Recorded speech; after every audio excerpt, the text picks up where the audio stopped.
All Christians can imagine that God is favoring them. और बहुत सारे मसीही लोग ऐसी कल्पना कर सकते हैं कि परमेश्वर उनकी ओर है और उनकी सहायता कर रहा है। I want to show you a verse in Psalm 41.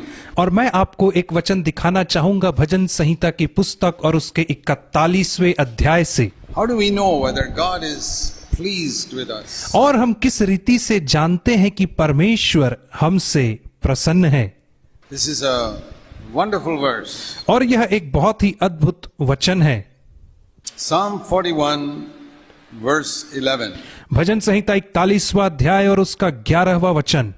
Here he says, यहां पर वो कहता है, Lord, I know you are pleased with me or you favor me because you do not let my enemies triumph over me. मेरा शत्रु जो मुझ पर जयवंत नहीं हो पाता, इससे मैंने जान लिया है कि तू मुझसे प्रसन्न है। भजन संहिता 41:11। So in the Old Testament they had earthly enemies. और हम देखते हैं कि पुराने नियम में उनके सांसारिक शत्रु पाए जाते थे। The whole Old Testament history books are full of stories of Israel fighting their enemies. और यदि हम पुराने नियम को देखें तो जो उसकी इतिहास की पुस्तकें हैं वहां पर हम पाते हैं कि इस्राएल सांसारिक शत्रुओं से ही लड़ता है। From Exodus all the way up to Chronicles, you read many stories of Israel fighting their enemies. निर्गमन की पुस्तक से लेकर के इतिहास की पुस्तक तक हम पाते हैं कि इस्राएल अपने अनेक शत्रुओं से युद्ध करता Many है। times Israel was defeated अनेक बार इस्राएल पराजित हो जाता था and sometimes Israel would win. और कई बार ऐसा होता था कि इस्राएल विजय को प्राप्त करता था। But they knew that God was supporting them only when they won.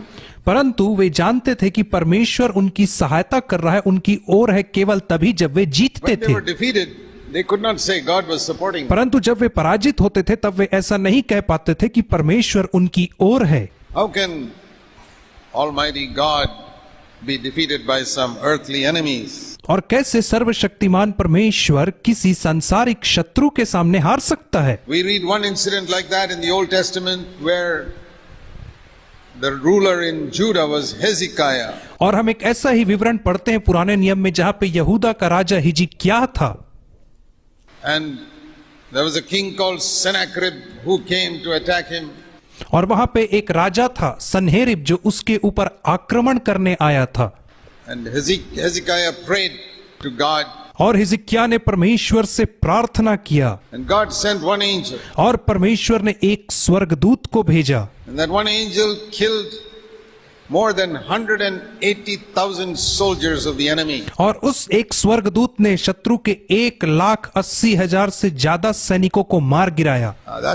You can read that in the book of Kings and Chronicles. और इस विवरण को आप राजाओं की पुस्तक और इतिहास की पुस्तक में पढ़ सकते Then they हैं। knew और तब God is happy with us.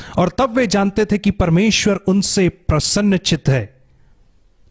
But there were other times when God was not happy with them. परंतु अनेक समय ऐसा भी होता था जहां पे वे पाते हैं कि परमेश्वर उनसे प्रसन्न Let me नहीं show you था। one example of that. 1 Samuel chapter 4. और मैं आपको इसका एक उदाहरण दिखाऊंगा जो पाया जाता है पहला सामुएल की पुस्तक और उसके 4थे अध्याय में,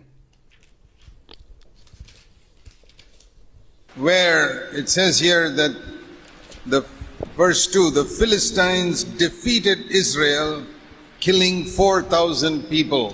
और यहाँ पे दूसरे वचन में हम पढ़ते हैं कि पलिश्तियों ने इस्राएलों को हरा दिया और उनके 4,000 सेना के पुरुषों को मार गिराया। Why were they defeated? और ये लोग क्यों पराजित हो गए इस्राएली लोग? According to Psalm 41, God was not pleased with them. और भजन संहिता 41 के अनुसार यदि देखें तो परमेश्वर उनसे प्रसन्न नहीं था। God was pleased with them, they would not have been defeated. परंतु जब परमेश्वर उनसे प्रसन्न रहता था तब वे पराजित नहीं होते थे। And after the battle, और युद्ध के बाद verse 3, the Israel soldiers discussed, why are we defeated? और तीसरे वचन में हम पाते हैं कि युद्ध के बाद इस्राएल के वृद्ध लोग आपस में कहने लगे कि आज हम Why क्यों did the हार Lord गए allow us to be defeated? और क्यों परमेश्वर ने आज हमें हारने की अनुमति दिया। Somebody said, और तब किसी एक ने कहा, because we don't have the ark, let's go and bring the ark. तो उन्होंने कहा इसलिए हम हार गए क्योंकि आज हमारे पास वाचा का संदूक नहीं, इसलिए हम जाकर के Carry the ark, the Lord will surely defeat our enemy. और जब हम वाचा का संदूक लेकर के आएंगे तो परमेश्वर हमारे शत्रुओं को पराजित करेगा। Today, Christians don't carry any ark. और आज मसीही लोग कोई वाचा का संदूक लेकर के नहीं चलते, They say, in the name of Jesus, और आज वे कहते यीशु के नाम में, in the name of Jesus, यीशु के नाम में, hallelujah, hallelujah, through the blood of Jesus. और यीशु मसीह के लहू के द्वारा। These are the equivalent of those Israelites carrying the ark. और ये इस्राएलियों द्वारा वाचा का संदूक लिए चलने का समतुल्य है आज के दिन में। Shout and say, in the name of Jesus. और वे लोग चिल्ला करके कहते यीशु के नाम में। So now see what happened when they brought this ark. और अब आप देखिए जब उन्होंने वाचा के संदूक को लाया तो क्या होता है। They shouted so loud, verse 7, verse 5, that the ground began to shake under their feet. और 5वें वचन में हम पढ़ते हैं कि इस्राएली इतने बल से ललकार उठे कि भूमि कांप उठी, कंपित हो गई। That was louder than any Pentecostal meeting. और वह जो आवाज थी वो किसी भी पेंटिकॉस्टल मीटिंग से ज्यादा जोर You से ever थी। heard of praise meeting so loud that the ground begins to shake? और क्या आपने कभी ऐसी स्तुति आराधना की सभा के विषय में सुना है जहां पे उन्होंने इतने जोर से चिल्लाया कि भूमि कांप उठी? That is another thing many Christians think. और ये एक और चीज है जिसे बहुत सारे मसीही लोग I समझते हैं। praise God, He will give me the victory. और यदि मैं प्रभु की स्तुति करूंगा तो वो मुझे विजय देगा। If I shout loud and praise the Lord, He'll give us the victory. और यदि मैं जोर से चिल्लाऊंगा और प्रभु की स्तुति करूंगा तो परमेश्वर निश्चय मुझे विजय देगा। So they shouted loud, and the Philistines wondered what is happening. और इसलिए उन्होंने बहुत जोर से चिल्ला और फलिस्ती लोग आश्चर्य करने लगे कि हो क्या रहा है। After they brought the ark, और जब वे वाचा का संदूक ला चुके shouted and made the earth shake. और इतने जोर से चिल्लाए कि भूमि कांप उठी, Then they went out to fight the Philistines. और उसके बाद वे फलिस्तियों से लड़ने के लिए गए। 10वें वचन में हम And पढ़ते this हैं, time the Philistines killed 30,000 Israelites. और इस बार फलिस्तियों ने 30,000 इसराइलियों को मार गिराया। Before they praised the Lord, it was only 4,000. इससे पहले कि वे प्रभु की स्तुति करते केवल 4,000 इसराइली पुरुष मारे गए, 30,000. परंतु अब 30,000 मारे गए हैं। What do we learn तो from that? इससे हम क्या सीखते हैं? This just depending on the ark or the name of Jesus and the blood of Jesus is not going to bring the victory. और केवल वाचा के संदूक के ऊपर निर्भर रहना या यीशु के नाम की गुणगान करना आपको विजय नहीं दिलाएगा। There's a song in English which says, in the name of Jesus, in the name of Jesus, we have the victory. और एक गाना है जिसे हम गाते हैं, यीशु ही के नाम में, यीशु ही के नाम में हम फतह पाते हैं, हम विजय पाते हैं। How many Christians who are saying in the name of Jesus are defeated in their life? और कितने सारे मसीही लोग जो कहते हैं यीशु के नाम में हम फतह पाते हैं, वे अपने व्यक्तिगत जीवन में पराजित हैं। Always remember Psalm 41 verse 11. और आप हमेशा भजन संहिता 41 के 11वें वचन को याद रखें। Lord, this is how I know you are pleased with me, प्रभु केवल इसी से मैं यह जानता हूं कि तू मुझसे प्रसन्न है, that my enemy cannot defeat me. कि मेरा शत्रु मुझे पराजित नहीं कर सकता है। If the enemy is defeating me, यदि मेरा शत्रु मुझे पराजित कर रहा है, then no matter how much I shout in the name of Jesus and blood of Jesus and hallelujah, God is not pleased with तो me. इससे कोई मतलब नहीं कि मैं कितने बार यीशु के नाम की विजय को चिल्लाऊं, हालेलुया को चिल्लाऊं, परमेश्वर मुझसे प्रसन्न Now नहीं see है। Deuteronomy chapter 28. और हम देखेंगे व्यवस्था विवरण और उसके 28वें अध्याय को। Remember, the Israelites were under the old covenant. और आप इस बात को स्मरण रखें कि इस्राएली लोग पुरानी वाचा के All अधीन their थे। blessings were earthly, उनकी सारी आशीषें सांसारिक थीं their curses were earthly. और उनके सारे शाप सांसारिक थे, Everything, their enemies were earthly. और जो उनके शत्रु थे वे भी सांसारिक थे। Their blessings were earthly. उनकी आशीषें सांसारिक थीं, Prosperity was earthly. उनकी समृद्धि संपन्नता सांसारिक थी, The land they got was earthly. और जो भूमि उन्होंने प्राप्त की वे सांसारिक थी। So the Old Testament is full of earthly blessings, और इसलिए पुराना नियम सांसारिक आशीषों से भरा हुआ है warnings about earthly curses. और सांसारिक शापों के विषय में विरोध में दिया गया है। Deuteronomy 28 is the classic chapter describing that. और व्यवस्था विवरण 28 अध्याय एक बहुत ही खूबसूरत पाठ है जो इन सब चीजों को Now see बताता one है। example of that in verse 13. Deuteronomy 28 and verse 13. और व्यवस्था विवरण 28 अध्याय और उसके 13वें वचन में हम पढ़ते हैं, There was only one condition. और वहां पे केवल एक ही You listen शर्त and obey थी, the commandments of the Lord that I'm giving you today. और यदि तू आज यहोवा की सारी आज्ञा जो मैं तुझे सुनाता हूं उसको You तू keep मानेगा, these commandments, और यदि तू उनको मन लगाकर चौकसी करेगा, Lord will make you the head and not the tail. तो परमेश्वर तुझे सिर बनाएगा और पूछ नहीं। You will always be on top and you will never be underneath. और तू हमेशा सिर ही ठहराया जाएगा, तू नीचे का नहीं होगा। 28 verse 13. और 28 का 13वां वचन इस रीति से कहता है, You will always be on top. तू हमेशा सिर रहेगा, ऊपर रहेगा, Never be underneath. और तू कभी भी नीचा नहीं होगा, Always your enemies will be under your feet. और हमेशा तेरे शत्रु तेरे पांव के नीचे ही रहेंगे। That was the mark that God was with Israel. और यही वह चिन्ह था कि परमेश्वर इस्राएल के साथ है। You see that picture on that poster there? और क्या आप पीछे उस पोस्टर में जो चित्र बना है उससे देख पा रहे हैं? No, that's David triumphing over Goliath. और वो दाऊद का चित्र है जो गोलियत के ऊपर विजय प्राप्त कर रहा है। He was a young 19-year-old man, और वह जवान 19 वर्ष का नवजवान था, small compared to Goliath, who was 9 feet high. और गोलियत के सामने उसकी कद बहुत छोटी थी क्योंकि गोलियत 9 फीट ऊंचा था। How did David defeat him? परंतु दाऊद ने कैसे गोलियत को पराजित कर दिया?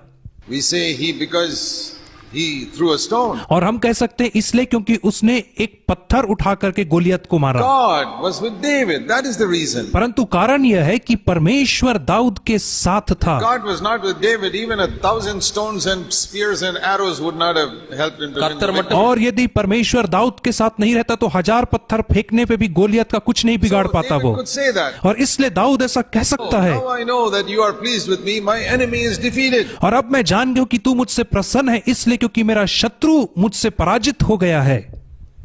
God made him the head and not the tail. और परमेश्वर ने दाऊद को सिर बनाया और पूंछ नहीं बनाया। He was on top and not underneath. और वह हमेशा ऊपर ही रहा परंतु नीचे नहीं गया। The whole Old Testament teaches that one lesson. और पूरा पुराना नियम हमें यही पाठ सिखाता है That when God was with Israel, Israel always won. कि जब परमेश्वर इस्राएल के साथ था तो इस्राएल हमेशा विजय को प्राप्त करता ही गया। And the only time that Israel lost was when God was not with them. और केवल एक ही समय था जब इस्राएल पराजित हुआ और वह तब था जब परमेश्वर उनके साथ नहीं था। I repeat that because it must be drilled into our mind. और मैं आपके सामने इस वाक्य को फिर से दोहराना चाहता हूं क्योंकि मैं चाहता हूं यह बातें आपके दिमाग में अंकित हो जाएं। Every case in Old Testament history, और पुराने नियम के इतिहास में हर एक घटना में हम इस बात को पाते हैं। if ever Israel was defeated even once, it is because God was not with them. और यदि एक बार भी इस्राएल पराजित हुआ तो उसका कारण यह था कि परमेश्वर उनके साथ नहीं If था। God was with them, it was always victory 100% of the time. परंतु यदि परमेश्वर उनके साथ जब भी होता था तो उन्हें 100% विजय प्राप्त होती थी। Now we come to the New Testament. और अब हम नए नियम की ओर आते हैं। All those things written in the Old Testament are an example for us. और वे सारी बातें जो पुराने नियम में लिखी गई हैं वे हमारे लिए एक उदाहरण ठहरी हैं। I want to make this so simple that even little children can understand. और मैं इसे इतना आसान बना देना चाहता हूं कि छोटे से छोटे बच्चे भी इस बात को समझ पाएं। So many preachers speak such complicated stuff that even clever people cannot और understand. बहुत सारे प्रचारक इतना विशिष्ट प्रचार करते हैं, इतना क्लिष्ट प्रचार करते हैं कि जिसे शिक्षित लोग भी नहीं समझ पाते हैं। I believe that Jesus spoke in such a way that little children could understand. परंतु मैं विश्वास करता हूं कि यीशु ऐसे साधारण शब्दों में प्रचार करता था जिसे छोटे बच्चे भी समझ पाते So थे। in the New Testament also we can say the same thing. और इससे नए नियम में भी हम ऐसा ही कह सकते हैं। If I am defeated in my life, यदि मैं अपने जीवन में पराजित हूं that proves God is not pleased with me. तो यह इस बात को सिद्ध करता है कि परमेश्वर मुझसे प्रसन्न नहीं है। But there is one big difference. परंतु एक बड़ा अंतर है। Today our enemies are not human beings. परंतु आज जो हमारे शत्रु हैं वे मनुष्य नहीं है, इंसान नहीं है। नहीं, We do not fight with human beings today. आज हम मनुष्यों के साथ लड़ाई झगड़ा नहीं करते हैं। All those who fight with human beings are living in the Old Testament. और वे सारे लोग जो आज मनुष्यों से लड़ते झगड़ते हैं वे पुरानी वाचा में जीवन जी रहे हैं। Moses, Joshua and all, they and their followers fought with earthly enemies. मूसा, यहोशू और उनके अनुयायी सांसारिक शत्रुओं से लड़ते रहे। Even David, और यहाँ तक कि दाऊद भी। even Elijah fought with 450 prophets and false prophets and killed them. और एलिया भी बाल के 450 भविष्यद्वक्ताओं से लड़ा और उन्हें मार गिराया।